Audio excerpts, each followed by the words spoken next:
Okay, there's a real UCC flavor emerging soon, because I think the next three speakers have had or still have an important connection with that institution. And in fact, that was the first place I actually did a little bit of work when I was working with the economics people at UCC. Now, having said I'm an economist interested in treatment effects, when I started to get interested in clinical trials, the advice I was given by a very senior and experienced trialist was to select your collaborators carefully, and in particular the clinical collaborators. You want to find someone who not only is a recognized expert in their own clinical field, but someone who actually has enough doubt and uncertainty about what they're trying to achieve, so they're interested in testing innovations in a fair way. And our next speaker, Professor Joe Eustace from UCC, obviously satisfies both of those criteria, I think, because he's going to take us through, I think very quickly, the history and rationale for randomized controlled trials. Okay. Thanks, Declan, for inviting me. Sandra, just where do I find the talk? Upsetting it. Yep. What I'd like to do over the space of the next 30 or 40 minutes is trace just very briefly some of the key points of the history of randomized controlled trials and what we're going to touch on, and then moving forward. Yes? Okay, perfect. So over the space of the next 15 or 20 minutes, we're going to see what clinical trials have to do with meat, egg yolk, lemons, metal rods, and tragedy. We'll make this somewhat interactive as is the start. So in the beginning, we should begin with this picture. So what is this? Anybody? It's which? Water and wine? No, so this is somebody who's declining to dine on the king's meat and wine. It's actually Daniel. So the book of Daniel, verses 12 to 15, recounts how King Nebuchadnezzar decided that all of the royal family should dine on meat from the royal table and wine. Daniel, because of his religious beliefs, and his peers argued instead they should be treated with kosher lentils and legumes and fresh water. The king agreed. The original experiment, if you like, was meant to last for 3 years. But some 10 days later, the king examined their countenances and found them to be fairer and fatter in flesh than all the children which did not eat that portion of the king's meat. The king therefore eased his restriction on the eating habits of the royal family. We're not told exactly what the other members of the royal family felt about this idea where they no longer were eating meat and wine and instead have legumes and water in its place. So this is often cited as the first example of a clinical intervention. Certainly things were intervened upon. There is a series of baseline observations and follow-up observations, without doubt. It obviously has several methodological flaws. The allocation is not exactly what Bernard Hill would have liked it to have been. Perhaps the most important lesson we take from this, the first written description of a clinical intervention, is that the quality of where you publish may have more impact on the longevity than the quality of the methods. The other methodological point you could take for this is the danger of interim analysis and of vague stopping rules, whereby a 3-year trial gets stopped in preliminary data after the space of 10 days. Our history now progresses to another 1,000 years. This may not be a very good resemblance of the person in question, so we'll give you a clue as to the person's identity. He's Persian. So who is this, anybody? This, because I would not have known myself before late last night, is Avencia. Coming from what's modern-day Uzbekistan, ultimately settling in Iran, he authored the Canon of Medicines, which was a medieval core text. He was a polymath. This book encompasses everything from philosophy to geometry to medicine. But even at the time of 1600, the University of Louvain, which was one of the leading sites of medical education in Europe at the time, still had this on their core curriculum for their degree of medicine some 600 years later after it was penned. And one of the things that he does is he assigns rules that people should use to test new medicines, and the first few reflects probably the time in which he's living. But if we look at the last few, the time of action must be observed so that the essence and accident are not confused. The fact that there should be a temporal relationship between intervention and response The fact that the effect of the drug should be seen to occur constantly, and if it's not having constantly, the possibility of considering that the effect is accidental, that it's a consequence of sampling variation, the first call perhaps for a p-value, and that experimentation should be done with the human body. So a clear recognition for a call for research and patient-focused research, other than using your small animal lab, which appears in those days was using multi-genetic lions and horses, which must have been a somewhat interesting facility. We now move to a barber, not the barber of Seville. This barber is living in Paris. So Ambrose Paré, and my pronunciation of his name is probably as accurate as his picture, is one of the forefathers of modern surgical practice. He very much popularizes the development of the barber surgeon, which was to dominate surgical practice throughout much of Europe and the UK, and is still the reason why we refer to consultant surgeons as Mr. in current clinical practice rather than doctors, because historically they arose as barbers who had an interest in surgery. And back in the earlier parts of the 16th century, the primary battlefield treatment for wounds was to cauterize the wound with burning oil. And so the origins of experimentation, beginning with the response to necessity, in the battle and the siege of Milan, having run out of burning oil, he instead turned to a tincture of egg yolk, turpentine, and oil of rosin. The following morning, much to his amazement, found that the patients so treated by the novel and innovative intervention had fared far better than those who had been treated with the gold standard treatment of burning oil, which probably doesn't surprise us. He also was responsible for changing clinical practice so that the treatment of an inguinal hernia was no longer castration of males. So he has contributed really quite substantively to the practice of medicine. We should all be thankful. We now come to the story of the elder Lemon, and I'm afraid this portrait is not a very accurate depiction of the clinical circumstance that we're talking about, but all the other pictures I could find on the internet really looked like the cast from World War Z, and I thought it was a little bit too early for that with their gums falling out and bleeding. So this patient has a well-recognized condition. So what is the first associations of lemons with clinical research? I wager a pint of Heineken with anybody. James Lind. James, who said that? Pint of Heineken. Excellent. You know, you'd think that, wouldn't you? However, the elder Lemon was the point. 150 years before James Lind, 4 ships set sail for the East India Shipping Company set sail for the Far East. It was one of the first large ship convoys to make that long journey. Of those 4 vessels, one, which was governed by General Lancaster, arrived at the Far East completely free of scurvy, whereas the other 3 crews had been utterly decimated by it. The investigation from the Dutch East India Company reported the reason why the General's men stood better in health than the men of the other ships was this: he brought to sea with him certain bottles of the juice of lemons, which he gave to each one 3 spoonfuls every morning. And so again, obviously not a planned study, but an observation based upon an observation that had occurred without planning. Now, one of perhaps of the strongest consequences that we see of this, that despite the need for written protocols that we'd all receive, I spend probably a conversation at least once a week with a group of investigators that appear to be conducting upon a research that bears no relationship to the protocol that they penned and submitted to the ethics committee. So unfortunately, the influence of General Lancaster in his degree to conduct experimentation without planning extends far, far beyond his time. We now return to the most notable lemon in the Association of Clinical Trials. This, of course, is the classical story of James Lind, which was bicentenary, therefore was commemorated with the creation of the James Lind Library, which is a fabulous resource that I encourage anybody who hasn't had an opportunity to look at it to examine. In short, as you all know, James Lind had taken several crew members, 12 crew members who'd suffered from scurvy. He gave them different therapies in a non-randomized fashion, but with those who received the supplementation with lemon that had done far better than their peers. That should be their peers, I suppose. The consequence is that this is typically taken as a sample of the first kind of example of a more modern type of a deliberate experimental approach. However, what I think it actually is the first example of a pharmacoeconomic evaluation of a clinical trial. The reason for that is because having done this elegant experiment, James Lind therefore dishes the results of that and continues to practice what was the prevalent treatment for scurvy at the time, which was exposing people to what was called, I think, clean, dry air.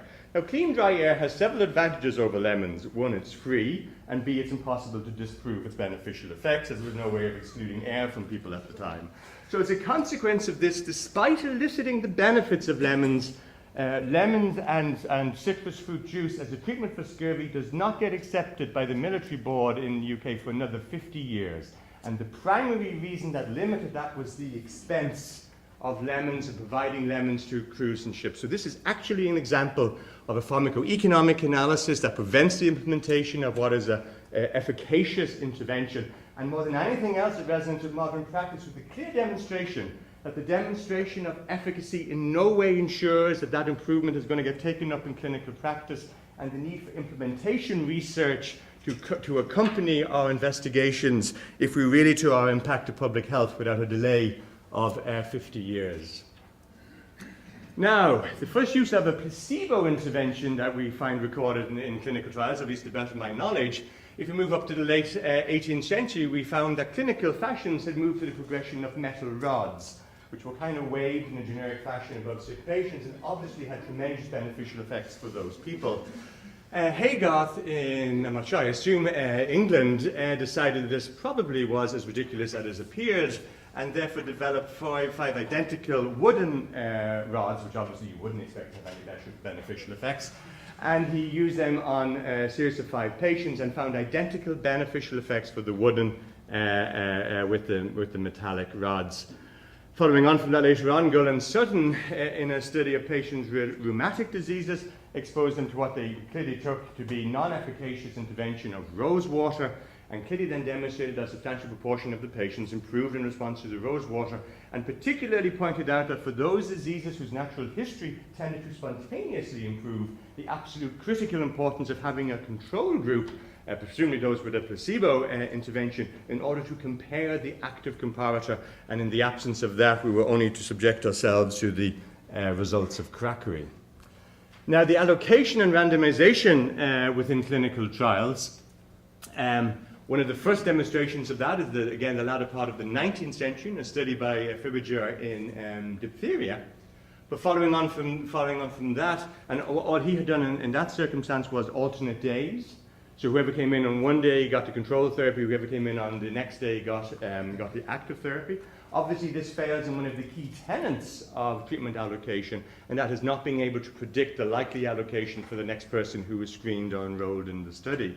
The only way we can really achieve that, as was initially developed by Fisher in a set of agricultural experiments, initially on applying fertilizer to grounds in 1925, is by virtue of randomization.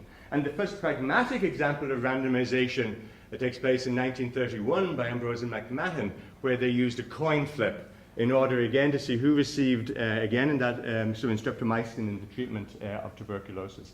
This clearly was a randomized allocation, assuming that they used a fair coin, but it still obviously fails in regard to a modern randomization scheme in that it's not reproducible. You could toss the coins as many times as you like, and you could still halfway through the experiment change the proposed allocation scheme, and no one will be able to demonstrate the fact that it had not changed compared to the originally generated scheme. The solution to this came again from this pivotal figure, Austin Bradford Hill, who really does play a role in the modern development of the clinical trial as we know it, and whose textbook in the early 1960s is really the textbook that outlines all of the attributes of clinical trials, at least many of them, for a parallel arm allocation that we associate in modern practice. And again, he popularizes the use of random numbers to allocate treatment to patients in order to assume both allocation, concealment, as well as being able to generate a reproducible randomization scheme. And that was just from the alternate allocation by Anderson. What I'm going to talk about in the last 2 or 3 minutes, because of its importance, is the development of ethics within clinical trials. And obviously, as you all know, following on from the horrors of the Second World War, the Nuremberg Code was elicited. This clearly stated the need for voluntary subject participation in clinical trials, outlining the fact that participants should be able to withdraw from a clinical trials, and any risks associated with participation should be justifiable relative to the clinical circumstances of the patient. The World Health Organization followed up in the 1960s the Declaration of Helsinki, which further codified the need for all research to be driven by a protocol that would be reviewed by a peer review group that would combine both experts as well as members of the lay public, and gave rise to the creation of ethic review boards as we would currently understand them. Despite those developments, we still had the tragedies in America of Tuskegee and of the Willowbrook scandals, which ultimately gave rise to the Belmont Report. And Willowbrook is particularly pertinent from an Irish context for those who aren't familiar with it. It was the largest orphanage or state-run institution in the US in the 1960s. It was particularly for children with mental retardation. And in the series of 1960, a series of studies were ongoing where the children were deliberately inoculated with hepatitis by injecting them with plasma from people who'd had hepatitis in order to study the history and potential immune response to the vaccine. Obviously, there was no attempt to take any kind of informed consent, and the justification for doing this is that many of the children in the institution would get hepatitis anyway, and therefore they should inject it into all of them, or into the people who were in the study. So in the States, perhaps something like Ireland, once that came to light, that institution was closed relatively rapidly, and the state moved on with the production of the Belmont report, which enforced or gave, as it was enforced in the official, in the Federal Register in the States, the respect for individual autonomy and a focus on both benevolence and justice from the point of view of the patient, the subjects taking part in the research.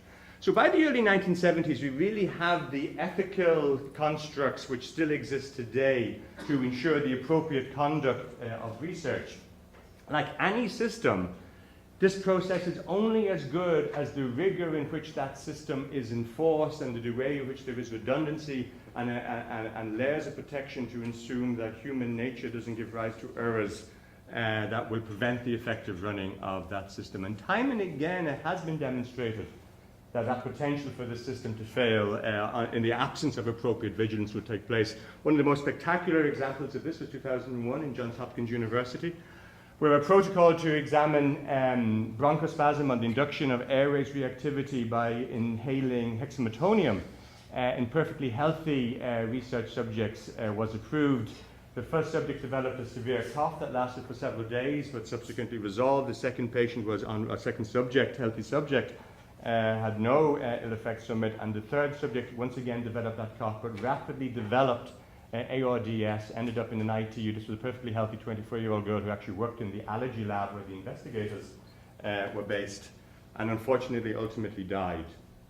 This clearly gave rise to an investigation, as a consequence of which serious breaches in the running of the ethics within Hopkins were cited, in large part because of that exponential growth in the clinical trials and research that had taken place in the previous decade, and which the resourcing of the ethic community had not kept in pace with, to allow, among other things, there was an 18-month backlog in the transcription of reports from the ethics, as well as a variety of other things to make it more efficient. The ethics committee was working in subgroups and subcommittees, meaning that only one or two reviewers were looking at protocols, and only a limited number of protocols went to the full panel. The consequences of this was both a devastating injury to trust at a patient level, and perhaps more relevant up to the university, was 110 million euros of federally sponsored studies were halted. All federally mandated research in Hopkins was stopped, and it gradually reopened over the space of 9 months, but it was only allowed to restart when there had been a complete review of all other research protocols that had taken place, with numbers somewhere in the region of 1,000. It obviously took several months. That review found problems with about 50% of the protocols, and so the reason, what occasioned this, was the death of Ellen Roche. The reason for that were those proximate causes with the under-resourcing. This was simply a problem waiting to happen. And we have the huge benefits that we've heard here within Ireland of an exponential growth in our capacity to do multi-center clinical trials and interventions. We are going to see a huge increase in the number of them. What becomes absolutely critical as we do this is that, again, if we don't learn from history, we are doomed to repeat it. And in no area is this more obvious than if we don't make sure that our ethics supervision and our protection of subjects within clinical trials is not absolutely appropriate and fit for purpose, then we set ourselves up for a failure as significant as that failure in Johns Hopkins, and this must not be allowed to happen. At that point, I will stop, and I'll be delighted to take any brief questions or otherwise. Thank you very much.